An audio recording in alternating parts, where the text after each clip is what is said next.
Guys, it's Karen, and tonight's talk is going to be abundance. Now, I'm not going to talk about winning a lottery or giving you my winning numbers. I wouldn't want to wish that on anyone. The reason why is that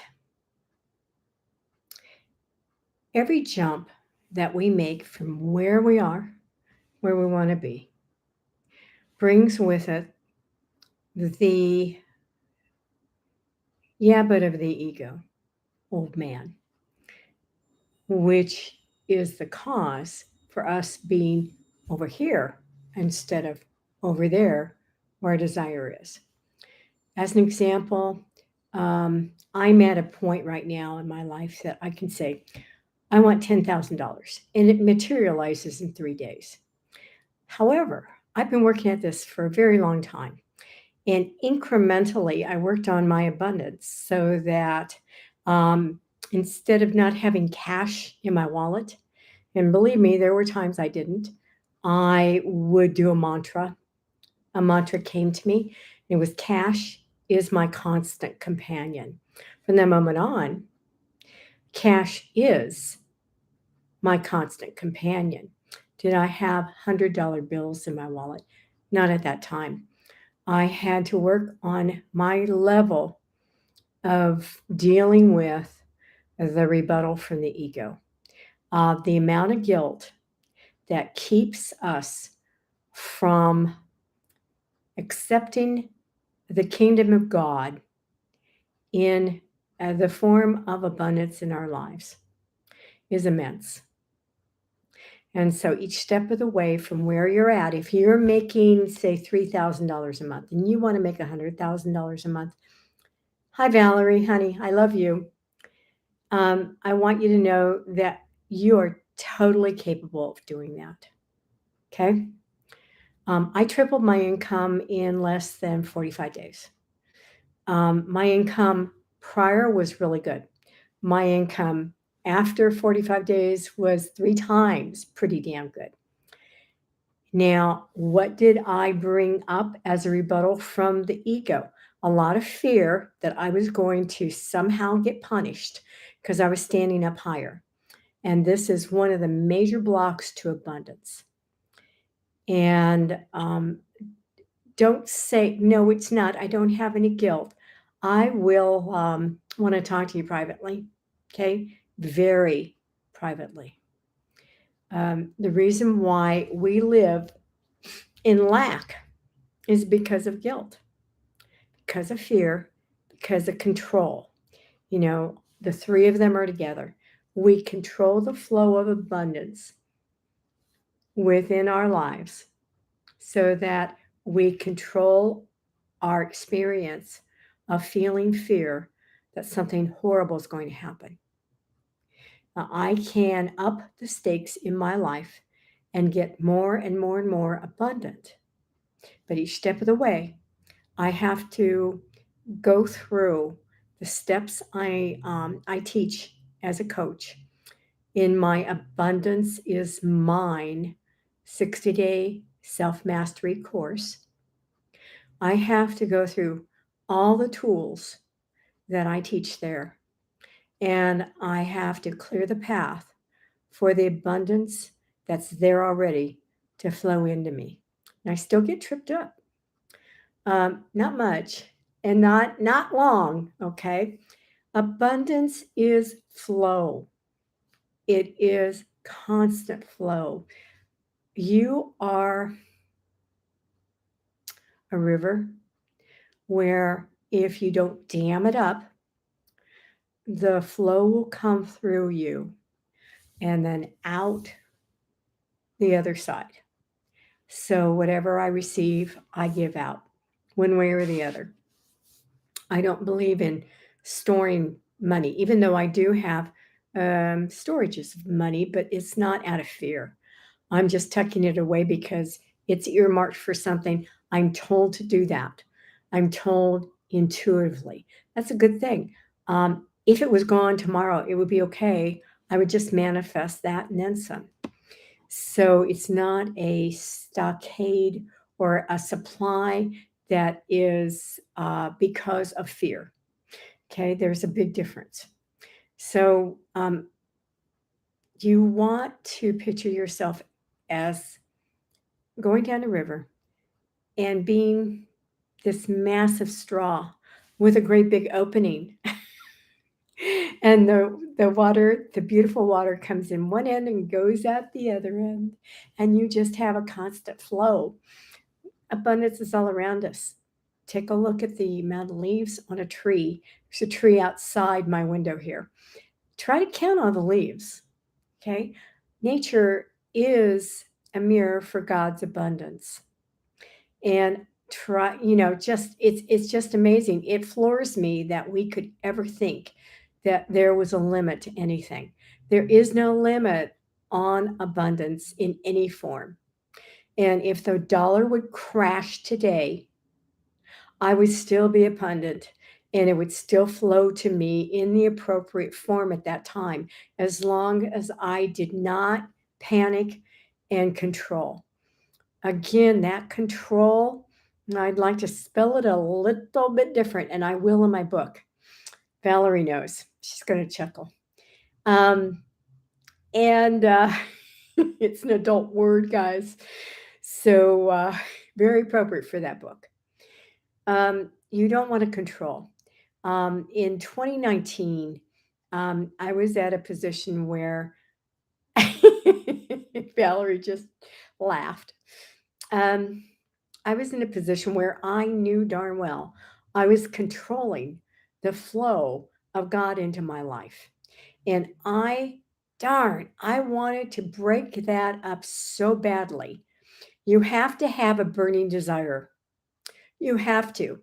That is more stronger than your fear.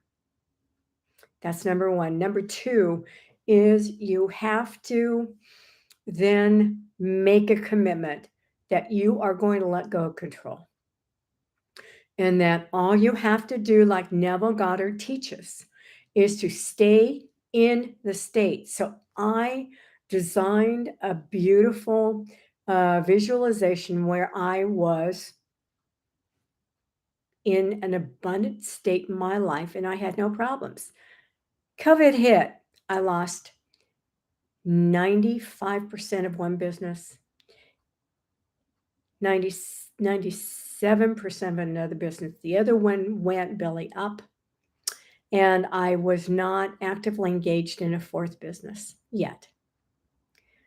My income went from an adequate income, I still wanted more, down to a trickle. I didn't even worry. And that's after I made that commitment, by the way. I didn't worry. I came out of COVID a year later with $3,500 of surplus in my checking account, and everything was handled during COVID. I was not belly up, but I made a commitment to myself that I was going to, who is this? Bomb Voyage Beats. Hi, Bomb. That I was going to not concern myself at all, that God was going to supply my every need, and He did more than adequately. Okay. And that I wasn't going to worry. I was just going to apply myself, my talents, and I did. And things just went fine. Plus, I had time to relax. I slept a lot the very first couple of weeks or couple of days, pardon me, caught up on my rest. And then I implemented what I felt was appropriate for the situation. I put my mask on, I wore gloves at first, and I kept 6 feet away from people. And I went out and I served my clients, and everything was fine. I didn't skip a beat. And then after COVID quit, here in Boise, a year later, I ended up procuring extra work and my life took off again. I was so darn busy, I didn't know which end was up. And I keep pretty busy anyhow, but I'm fine. Okay, I'm more than fine. So the moral of the story was that I was willing to let go of control. I was no longer telling God how to run his business. And I just took off. I blew the hell out of the box I was living in.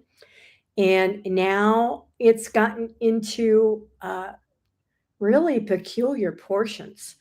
I wanted $10,000. I kept on visualizing that in a check and I never received it. And I said, damn, why didn't I receive $10,000? I did. I received $10,000 in 3 days, but it wasn't in one check. So I didn't recognize it. How much do you really receive that you don't even acknowledge? Have you ever thought of that? Instead of bitching, moaning, and groaning about how you are so broke and you don't have enough money, and poor me, and you keep on complaining and you keep on worrying about paying your obligations. Arlene, hi, honey. Um, what I want you to do is shut off the ego for a little bit. Start counting your blessings in your life and take a look at the amount of monies that you've received over your lifetime. Guaranteed it's been probably $1 million. I'm serious. Very few people have not had an inflow of $1 million. And I'm talking about since they were children. Okay. Mine's multi-millions. Okay. Because of the people in my life that have been very generous to me. And so what I want you to do is stop controlling God. Stop telling him how he is to bring the cash flow into your life. I want you to make a commitment to turn your chattering box, your ego off, and start getting involved in life in service to other people in ways that you really have really thought of doing. Enjoy and interaction with people is a key factor in abundance. I'm always involved. And most of the time, it's with unconditional love and unconditional acceptance. Believe it or not. And I still have my hammer and I hit really hard when people give me a whole bunch of baloney. But I honestly do it with unconditional love and acceptance. And Arlene can substantiate that, huh, Arlene? So the one thing about cash flow people don't realize is that it is compensation from the universe, from God, the Father, from the universe, however you want to put it, from the all, to show you appreciation for serving your brother. That's the way I look at it. It's not winning the lotto. Believe me, how many lotto winners, let's get back to that for a minute. How many lotto winners have literally had horrible consequences in their life after they won the lotto? Uh, they have this horrible disease and they end up dying from it. They end up being used and abused by several relatives or quote unquote friends. And they end up broke and battered and abused within a very short time. Don't wish for a large supply of money. And also, do not wish for 10 times your income right now. Okay. It opens up a Pandora's box. And there's just so many layers of guilt. You have to take it step by step. So if your income right now is, say, $100 a week, don't feel bad about that. What I want you to do is say, okay, I want $125 a week, and have it be a goal that you have for consistency. That's part of it. You want it consistent. And so as soon as you have that as a fact, not 4D, not in your mind, but manifested $125 for 3 weeks in a row, then you up it to 150. Keep on that incremental increase.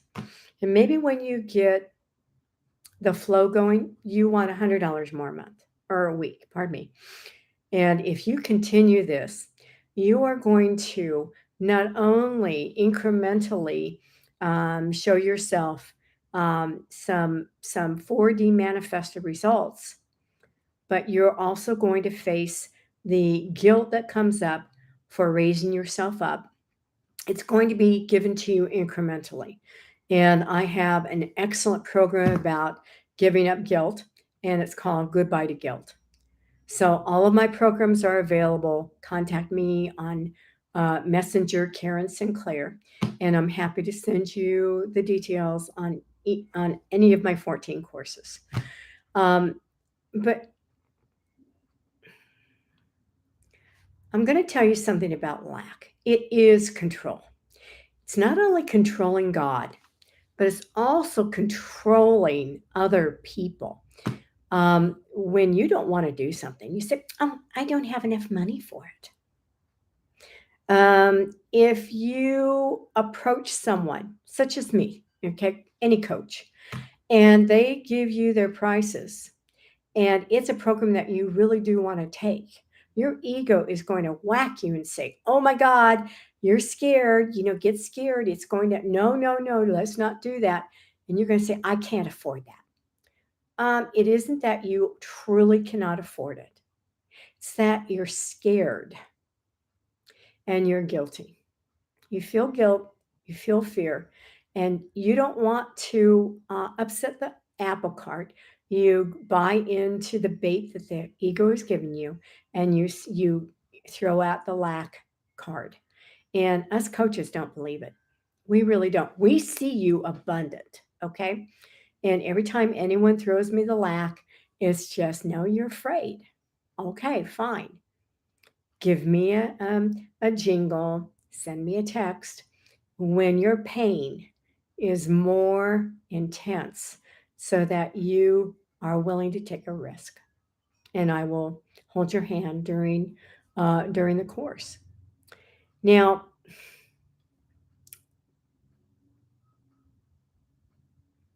another thing about abundance is that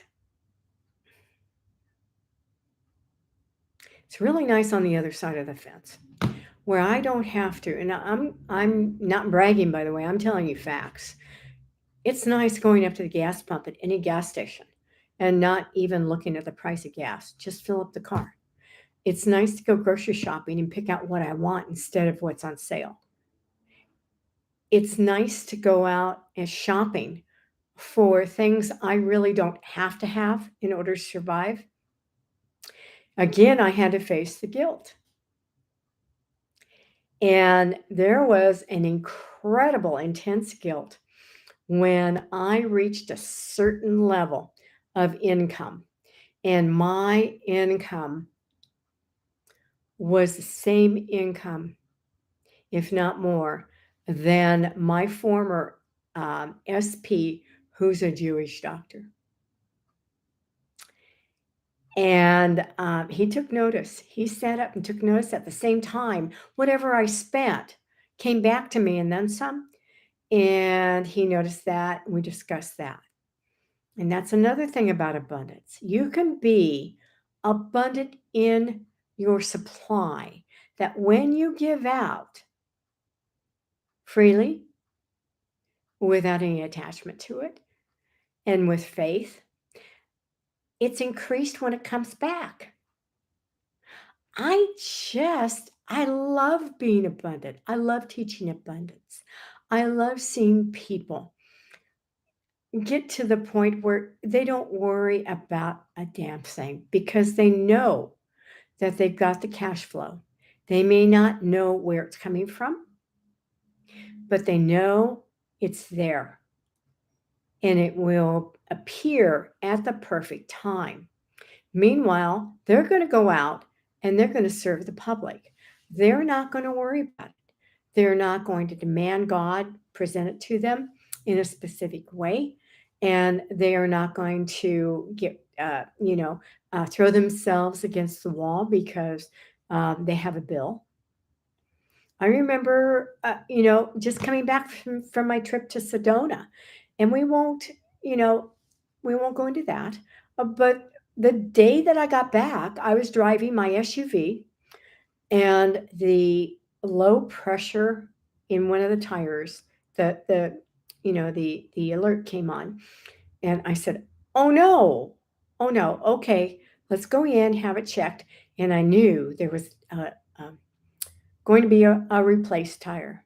Now my car is newer. It's a 21. So I go in, sure enough, 3 nails in that tire. Okay, so let's replace it. Well, gosh, Karen, because of situations beyond our control, you have to replace 2 tires for the balance.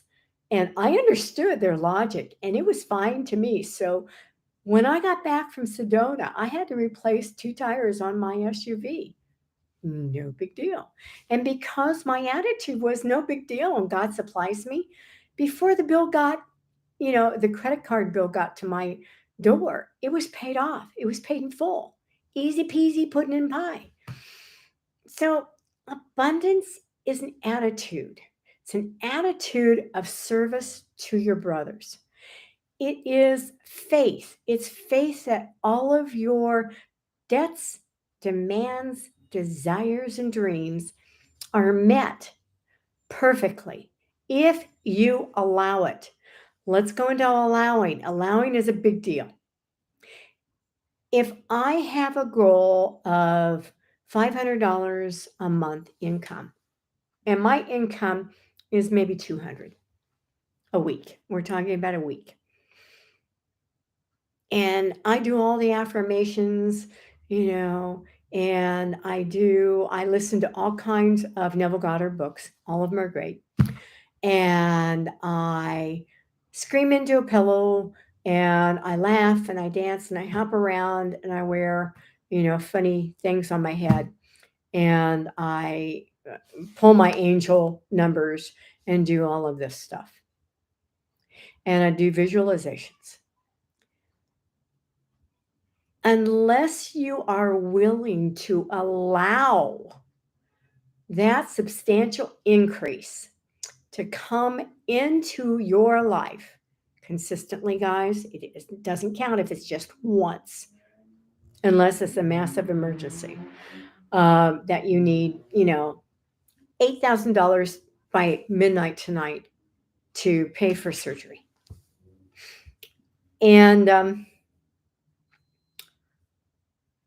you've got to allow, you've got to surrender to the amount of love that is represented by that increase.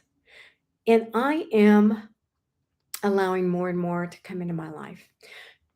The abundance factor isn't just with money, it's with loved ones, it's with support, it's with manifested results, it's with everything in life. I have an incredibly abundant life in all the ways, and it's marvelous. I wish I could bottle this and gift it to you. Another way that we play the lack card is to control others. And so if you're upset with your husband and you go out to dinner for his birthday,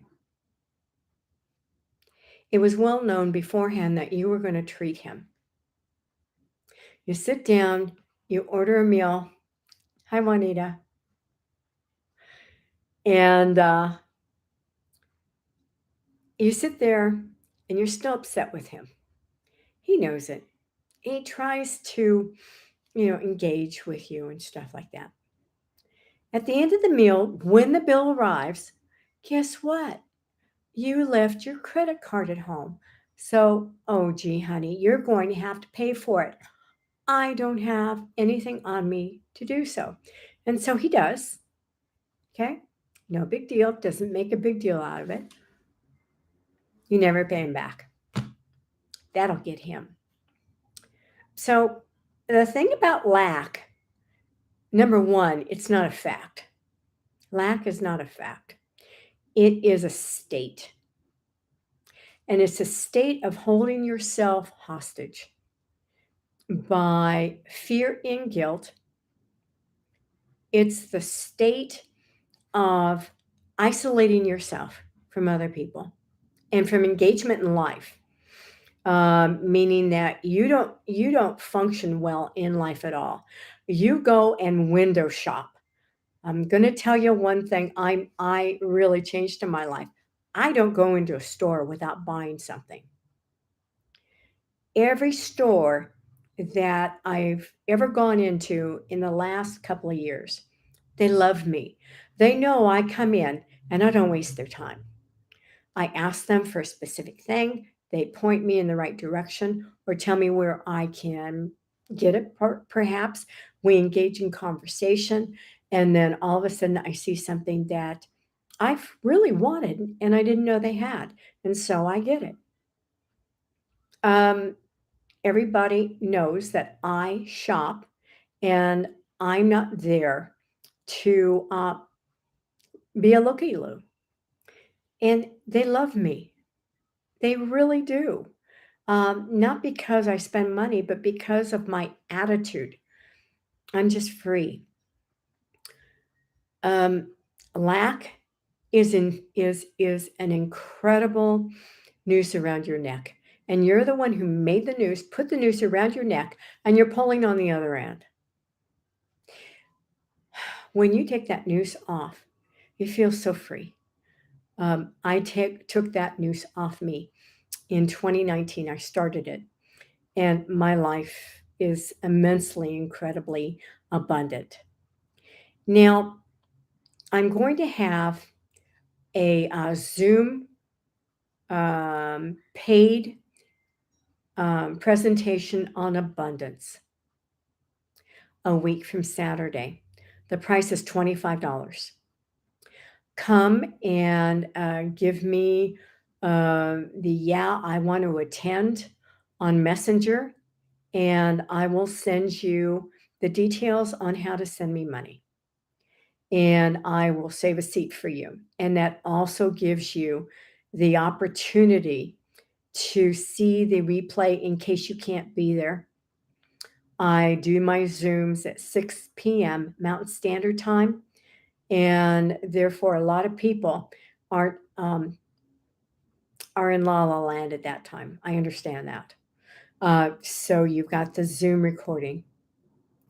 At this time, I'm going to end this video, and I thank you for attending. And I want you to just think about abundance and how you stop it. It's not your stars. It's you making a decision that you are stopping it. You're controlling your life, honey.